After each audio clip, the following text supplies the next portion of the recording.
So good morning and a very warm welcome to Julia Alexandra Mee. I'm very much looking forward to a Renaissance woman on a mission to revive the art of fresco painting. This is one of our wonderful Modern Masters Women events, so I'm delighted to have you with us this morning.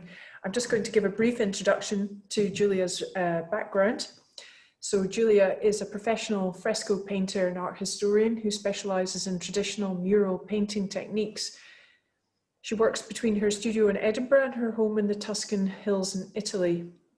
Her figurative painting explores the character and mood of the sitters, drawing on traditional techniques which are developed and applied to contemporary culture. Julia, I'm delighted to have you with us today. It's not a very nice day, so this is going to cheer us all up.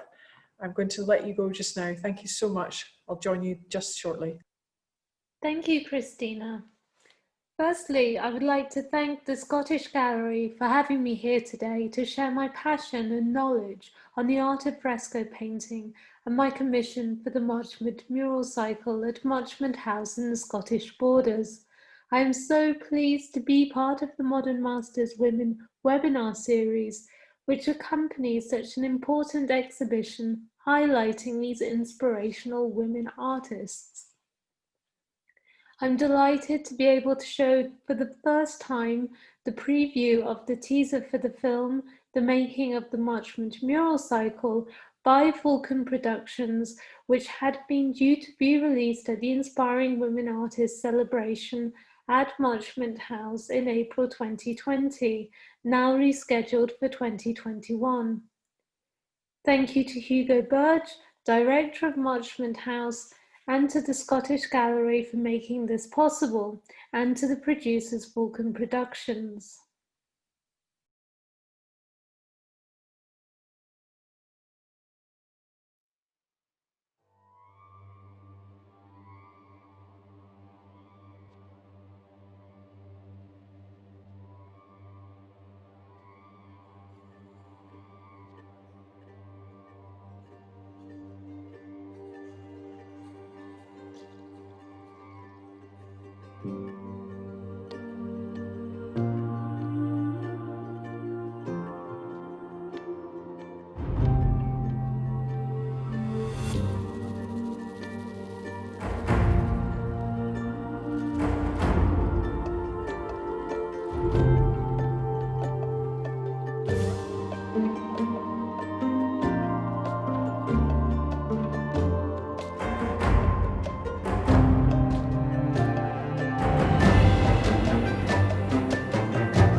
The film not only documents the processes involved in the making of the Marchmont Mural Cycle, but also captures one of the great inspirations behind the mural cycle, that of Viviana Chikwa, one of the leading artists of the arts and crafts movement and one of the leading mural painters of the late 19th century.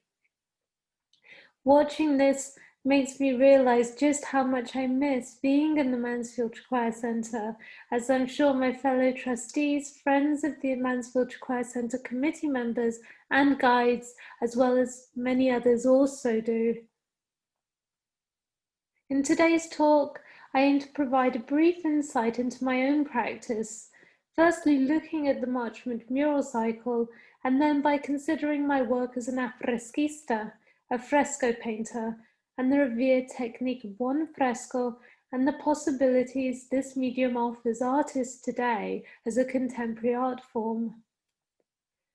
I received the commission to create and paint a series of murals in the Cupola Hall at Marchmont House in 2017, spending the first 9 months working on the designs from my Edinburgh studio at Wasp's Artist Studios, before becoming the first artist in residence at Marchmont House in November of the following year.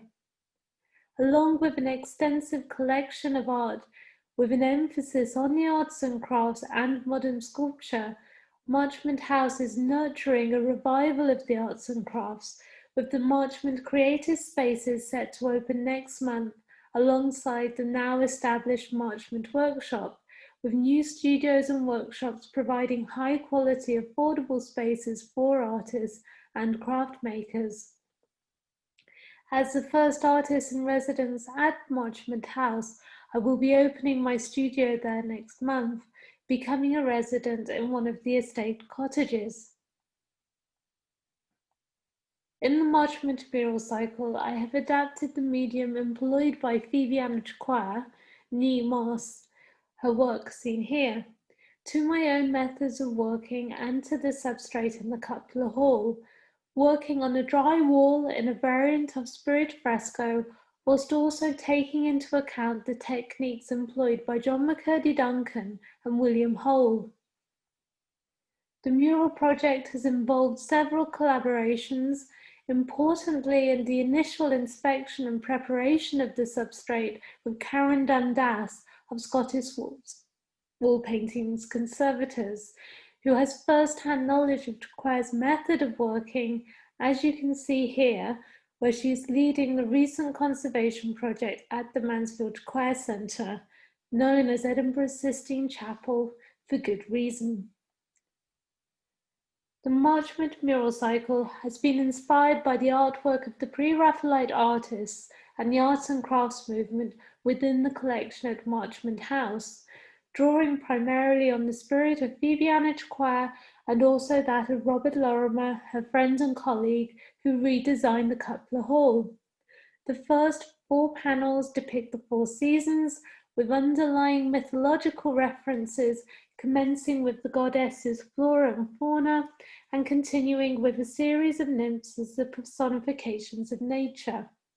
To the right of the screen here will be the large final scene in the mural cycle, the Allegory of the Arts, which will celebrate Marchmont House as a home for makers and creators, referring to the different layers in the history of the building with an emphasis on contemporary creators and makers.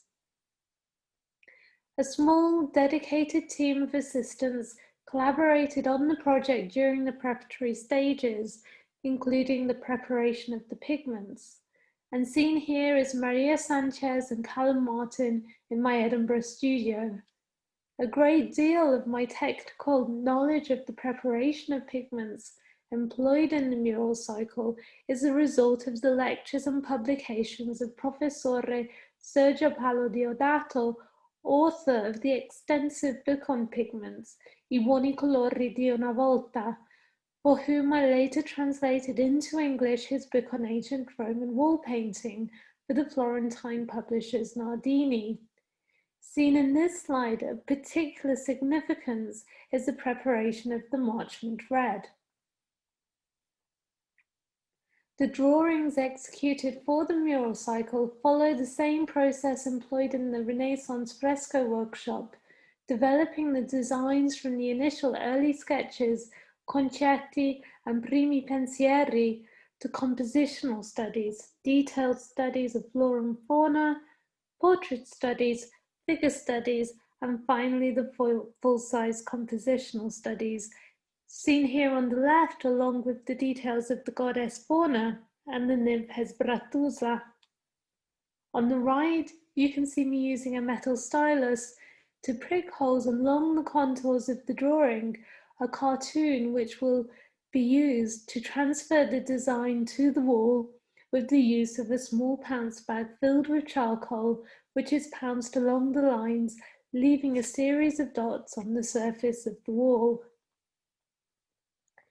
In the following slides, I would like to highlight some of the more detailed studies, demonstrating the different stages in the design process. Here are a selection of portrait studies from left to right, the goddess Fauna, followed by the nymphs Hesperatusa and Pelos and Echo. For these, as well as many other portrait studies undertaken during the project, I must thank the sitters who spent long hours modelling in the studio and more recently during lockdown on Zoom. Moving on, we come to a selection of tree studies drawn from life, en plein air, for which the estate at Marchmont House is a great inspiration.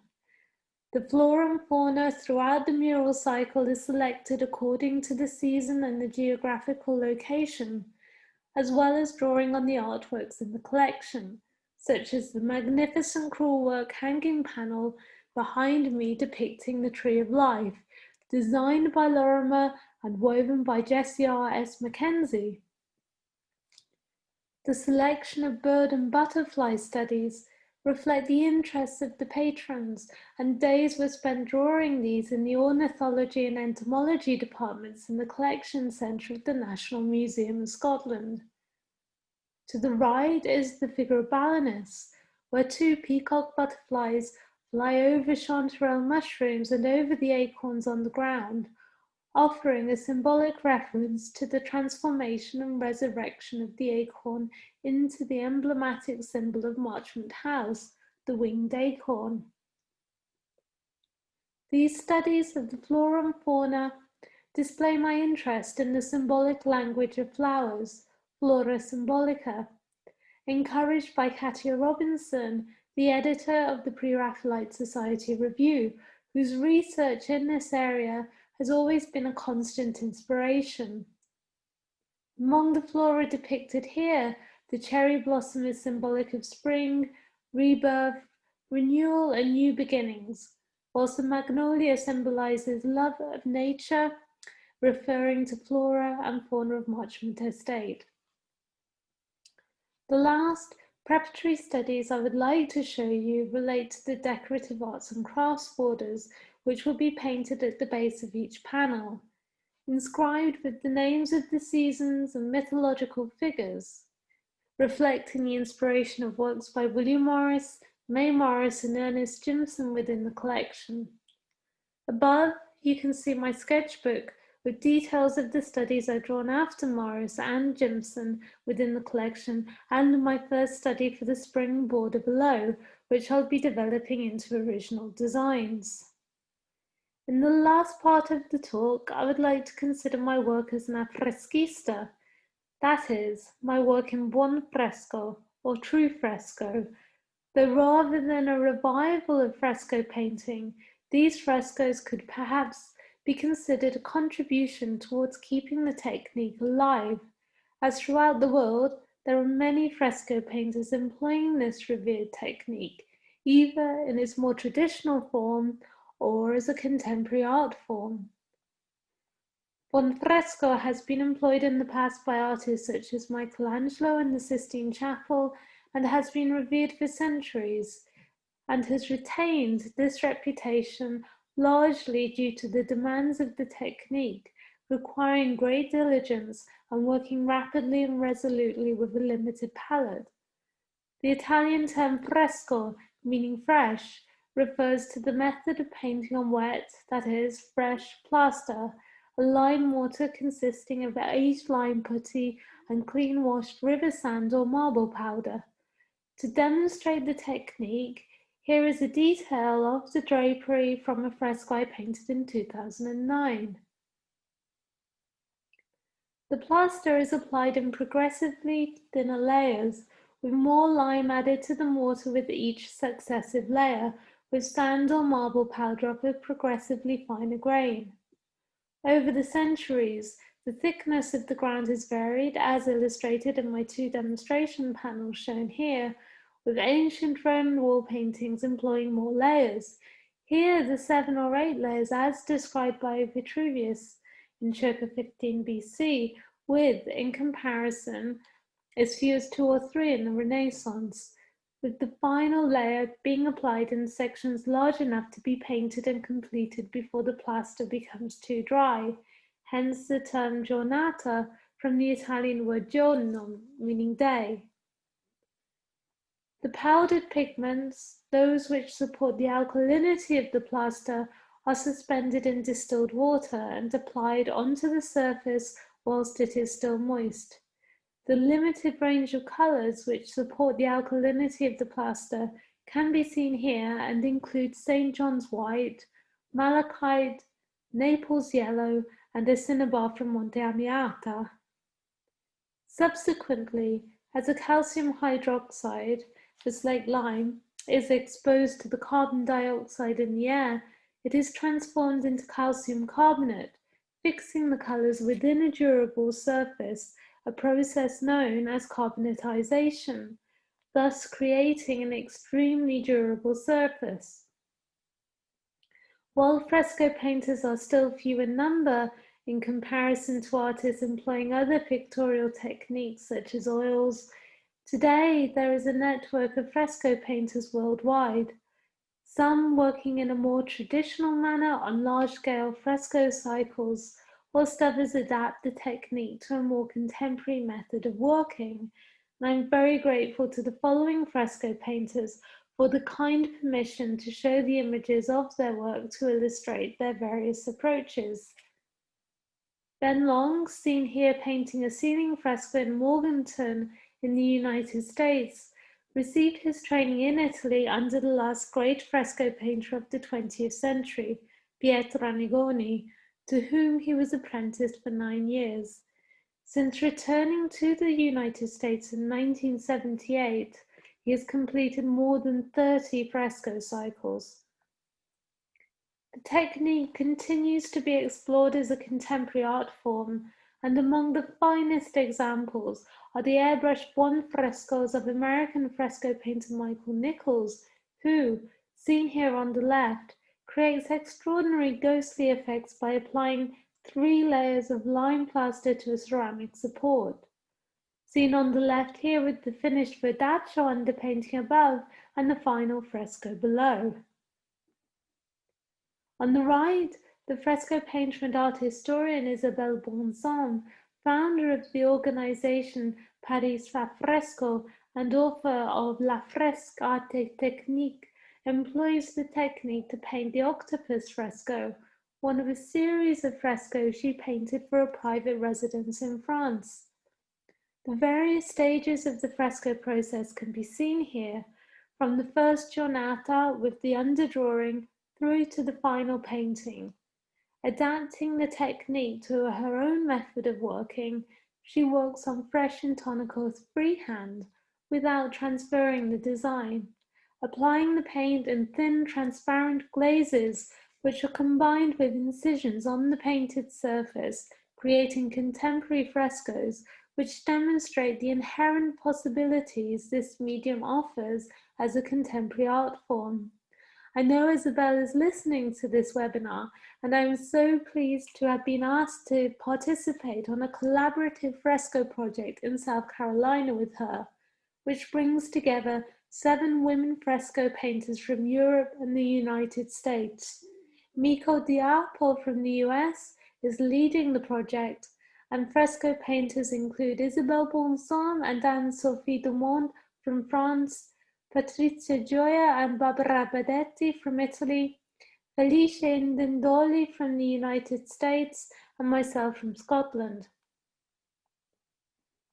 In recent years, Edinburgh has witnessed a growing interest in this technique, and I have given talks at the National Galleries of Scotland, the Royal Scottish Academy, and the National Museum of Scotland, as well as various societies, offering also classes, workshops, and demonstrations from my studio at WASPs and on site. Among Edinburgh artists who have a keen interest in this technique is Olivia Irvine, who embraces this art form with a contemporary approach. Here in a fresco installation in a barn in Northumberland, undertaken in 2017. And she is currently drawing on the technique to undertake a micro-residency, Life Under Lockdown. My own work prior to the commission of the Marchmont Mural Cycle focused on creating a series of lightweight portable frescoes, drawing on my fascination of synopia underdrawings discovered beneath buon frescoes, notably following the devastating flood of 1966, when restorers employed the strappo detachment process in an attempt to save the works. I would like to conclude today's talk with this image, illustrating that in both the UK and Italy, an important part of my practice focuses on disseminating a greater appreciation and understanding of the technique, and offering both professional artists and students the opportunity to experience fresco painting firsthand, either through exhibiting fresco materials in exhibition spaces, such as seen here on the left at the National Galleries of Scotland, or through workshops and demonstrations. The new purpose-built fresco wall plan for my new studio at Marchmont Creative Spaces will give me the opportunity for others to practice this technique on a larger scale. I encourage artists to apply the technique to their own method of working, such as Eric Clive, who took to the technique immediately, executing the first buon fresco en plein air in the history of the Pittenweem Arts Festival in 2018, creating a wonderful fresco amidst the stunning Scottish landscape. This leaves me to thank you, Christina, and the Scottish Gallery for having me here to discuss my commission at Marchmont House, as well as to share my passion for buon fresco and the possibilities this medium offers artists today, and to thank all of the fresco painters who have kindly given me permission to share photographs of their work. My thanks also go to Hugo Bird and Marchmont House for their continued support throughout the undertaking of the Marchmont Mural Cycle. And lastly, I would like to thank the Scottish Gallery again for letting me be part of the events accompanying the important Modern Masters Women exhibition, which shines a light on a series of exceptional women artists, and thank you to everyone listening. I would like to leave you with the image of the celebration inspiring women artists, legacies of great women mural painters and artists of the late 19th century, now postponed until Saturday, April the 10th, 2021 at Marchmont House, which is to be followed by a further postponed event in Florence, celebrating Phoebe Amateur and the other great women mural painters. Thank you.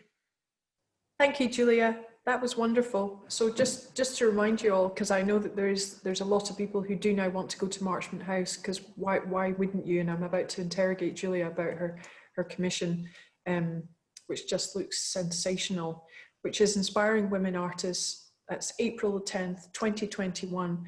And if you sign up to the Marchmont newsletter, you'll be able to keep abreast of all their events. It's a very special place, and you'll be able to see Julia's commission there. Now, just remind me how long you've been working on it, Julia.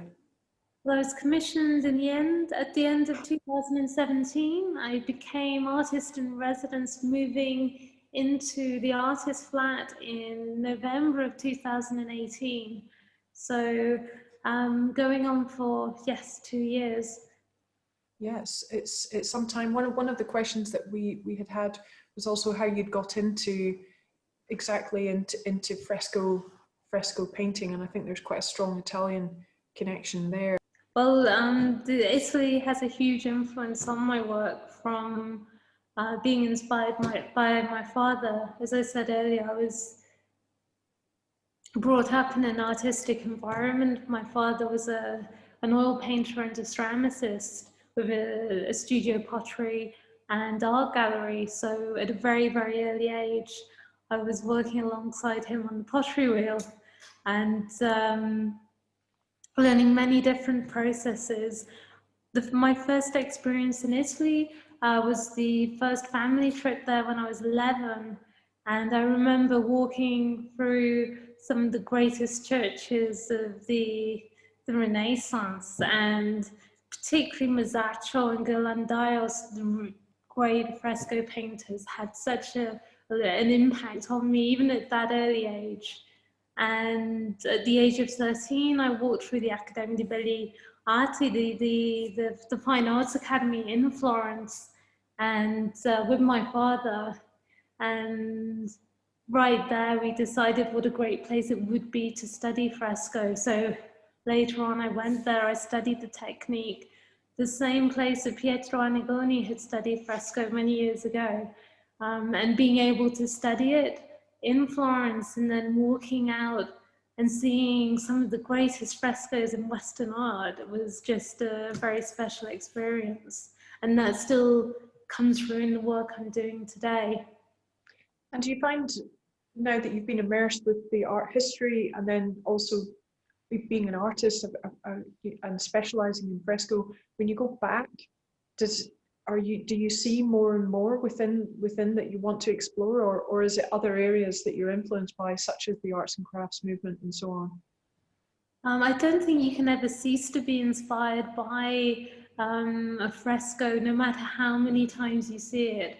I mean, every visit to Florence, I still see works that I've seen again and again, but there are always details that you see. I mean, people comment on the Mansfield Triquare Centre in Edinburgh when they see Phoebe Anna Triquare's work, and there are details that you see. I mean, I've been a guide, a committee member, now a trustee involved since 2014, and I walk through the doors and still find different details. So it's all very influential, but I'm also influenced as much by contemporary fresco painters, Isabel Bonzan, whose work I showed, of particular importance because it shows that it's very much a living art. Well, I can't wait to see the full film that's been made, because there's no words, it's the music and it's the details, and it actually allows you to read your work really beautifully. So that's going to be the main reason, apart from seeing your finished mural at Marchmont House, because whatever you see, you don't see it, and then another artist comes along and they interpret your work so beautifully. And that has been a real gift that Hugo has specialised in at Marchmont House, which is these gorgeous films which are a kind of legacy. So I can't wait to see the full thing, and thank you to you and also to Marchmont House for allowing us access to your work, to you, and a little snippet of that beautiful film. Thank you so much for your time this morning. I'll let you get back up the scaffold, and I'll see you very soon. You've been a fantastic Modern Masters woman as part of our really interesting events programme. It's been truly inspirational to me. So thank you so much for your time, Julia. And I'll see you very soon. Thank you, Christine. Bye.